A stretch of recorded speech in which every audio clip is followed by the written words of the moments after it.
Hello friends, आज के lecture में हम देखेंगे कंप्यूटर ओरिएंटेड आर्किटेक्चर के कुछ एमसीक्यूज़ उसके सॉल्यूशन के साथ। फाइन, आओ देखते हैं। जी, फर्स्ट एमसीक्यू क्या कह रहा है? A student from first sem computer department was instructed to write a program regarding factorial of a number. The first instruction was stored at memory location 355 and its address field at memory location 356. Operand store at location 356 is 400. जी, यहाँ तक कि जितनी भी थी उसको मैंने यहाँ मेंशन कर दिया. 355 पे इंस्ट्रक्शन लिखा हुआ है, 356 पे वो इंस्ट्रक्शन की एड्रेस फील्ड है जिसकी वैल्यू 400 है. फाइन जी, आगे क्या लिखा क्वेश्चन में? The content of index register is 100 and its date of processor register is 120. ये दोनों चीज़ भी मैंने यहाँ मेंशन कर दी. फाइन, आगे क्या उनकी रिक्वायरमेंट है? Evaluate the effective address if the addressing mode of the instruction is first relative address. Relative mode of addressing में क्या होगा? आपको आपके प्रोग्राम काउंटर के साथ आपकी एड्रेस फील्ड में जो एड्रेस दिए वो दोनों को ऐड करना रहेगा. प्रोग्राम काउंटर की जो स्टार्ट हुआ तभी वैल्यू कितना था? 355. जब ये इंस्ट्रक्शन एग्जीक्यूट हुआ, फर्स्ट साइकिल उसकी कंप्लीट हुई, तो प्रोग्राम काउंटर अपने आप को इंक्रीमेंट कर दिया. मतलब प्रोग्राम काउंटर की वैल्यू हो चुकी है 357 प्लस एड्रेस फील्ड में जो वैल्यू है वो वैल्यू कितनी है? 400. जी, मतलब 357 प्लस 400 मतलब आपकी वैल्यू बनेगी 757. फाइन जी. नेक्स्ट है इंडेक्स एड्रेसिंग. इंडेक्स एड्रेस में क्या करना है? आपके पास आपके पास जो इंडेक्स रजिस्टर की वैल्यू है वो प्लस आपके एड्रेस फील्ड के अंदर जो एड्रेस है जो आगे वाले क्वेश्चन में भी था दैट इज़ 400, उसको ऐड करेंगे. मतलब आप देख सकते हैं 100 प्लस 400 दैट इज़ हुआ उसकी वैल्यू 500. नेक्स्ट क्या? That is direct mode of addressing. Direct mode of addressing मतलब क्या? जो आपके एड्रेस फील्ड में वैल्यू है वही वैल्यू हो जाएगी, दैट इज़ 400.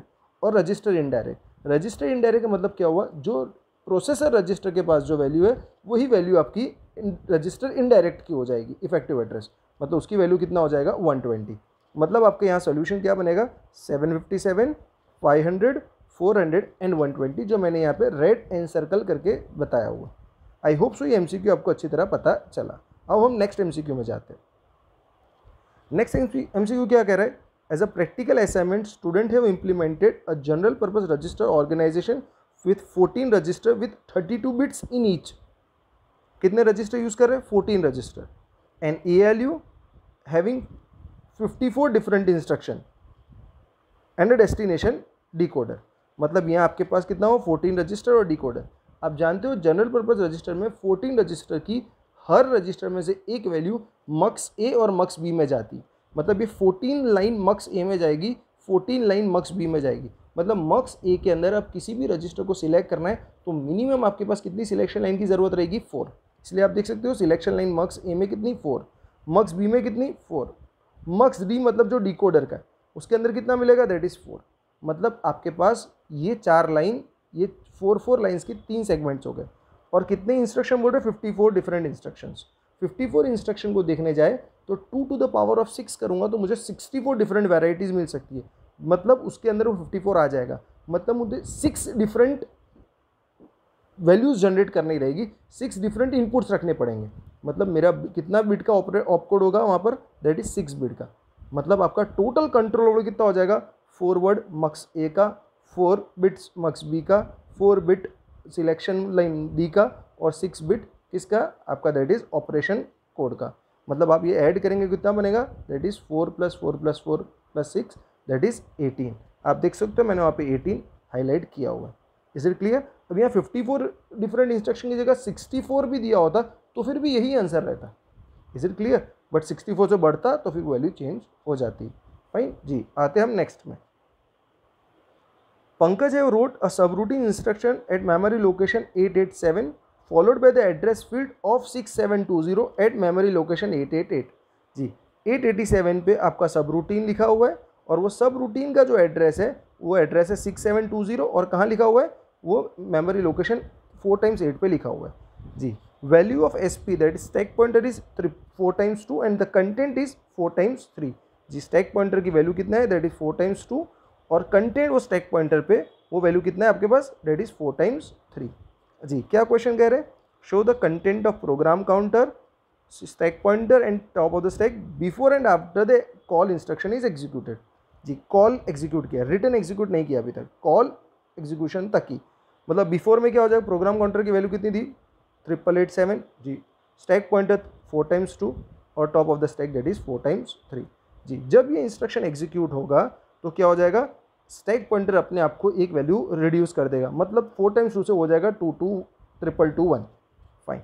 और जो प्रोग्राम काउंटर की जो वैल्यू थी वो कहाँ जाएगी, टॉप ऑफ द स्टैक पे। प्रोग्राम काउंटर कितना था 887, बट ये इंस्ट्रक्शन एग्जीक्यूट करने के बाद ये साइकिल कंप्लीट करने में वो कितना हो चुका है, 8889 हो चुका है, जैसे आगे भी हुआ था। अब 8889 कहाँ जाएगा आपका, टॉप ऑफ द स्टैक, मतलब आप देख सकते हो टॉप ऑफ द स्टैक पे क्या आ गया 8889।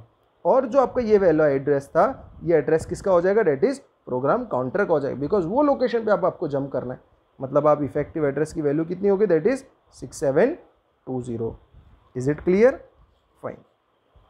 इसलिए आप देख सकते हो यहाँ पर मैंने हाईलाइट किया हुआ है, दैट इज बिफोर में 8887, 4 टाइम्स 2 4 टाइम्स 3, आफ्टर में 6720 2221 और 889। क्लियर है, ओके फाइन जी। ये तो बहुत ही ईजी एमसीक्यू है। आप देख सकते हो मैच द फॉलोइंग में क्या लिखा है, SISD, MIMD, MISD और SIMD। Single instruction single data, मतलब यहाँ पे आपको single CU that is control unit और सिंगल प्रोसेसर यूनिट, मतलब 1 के साथ Q सेट होगा। MIMD में multiple control unit multiple processor unit, इसके अंदर 2 के अंदर S सेट होगा। MISD जो थियोरेटिकल कंसेप्ट है, मल्टीपल इंस्ट्रक्शन सिंगल डेटा और सिंगल इंस्ट्रक्शन मल्टीपल डेटा, मतलब single CU multiple processor unit that is R। ये आपका कौन सा हो जाएगा, that is option number B, fine जी। आगे देखते हैं, if either from the sender और receiver is facing any type of fault the data transfer will not be completed. Data accept नहीं होगा। ये कौन सा केस है, ये हैंडशेकिंग के अंदर है, जहाँ आप असिंक्रोनस डेटा ट्रांसफर करते हैं, बिकॉज सेंडर या रिसीवर एक्सेप्ट नहीं करेगा, आइदर सेंडर या रिसीवर, तो आपका डेटा कंप्लीशन नहीं होगा। तो ये क्या हो जाएगा, दैट इज हैंडशेकिंग मैकेनिज्म से है। और ये चीज़ को रिजॉल्व करने के लिए आपके पास क्या कंसेप्ट है, that is time out mechanism. Time out mechanism से उसको आप सॉल्व आउट कर सकते हैं। आप बाकी ऑप्शन को इससे मैचअप होता नहीं देखेंगे, मतलब ये आपका आंसर बनेगा, फाइन। आओ देखते हैं नेक्स्ट MCQ। प्रोग्राम काउंटर की वैल्यू आपको दी गई 252, एड्रेस फील्ड 434, प्रोसेसर रजिस्टर की value 450, index register is equals to 100, content at memory location 434 is 800, content in memory location 450 is 799, content in memory location 534 is 486। Calculate the effective address of register indirect. Register indirect मतलब क्या, processor register का ले लो direct. Processor register की value कितना है 450, आप देख सकते हो प्रोसेसर रजिस्टर कितना है 450, मतलब डायरेक्ट रजिस्टर इनडायरेक्ट कितना आ जाएगा 450।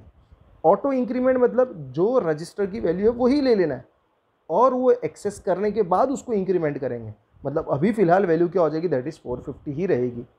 Is it clear, fine. Auto decrement में क्या होगा, पहले डिक्रीमेंट करेंगे फिर एक्सेस करने जाएंगे, मतलब 450 से डिक्रीमेंट हो जाएगा तो कितना हो जाएगा 449, मतलब आपका आंसर क्या बनेगा 450 450 और 449।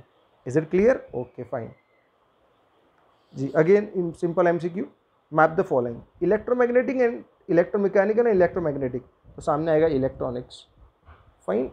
डेटा ट्रांसफर रेट, तो आपको सिंक्रोनाइजेशन की जरूरत पड़ेगी, that is option number A.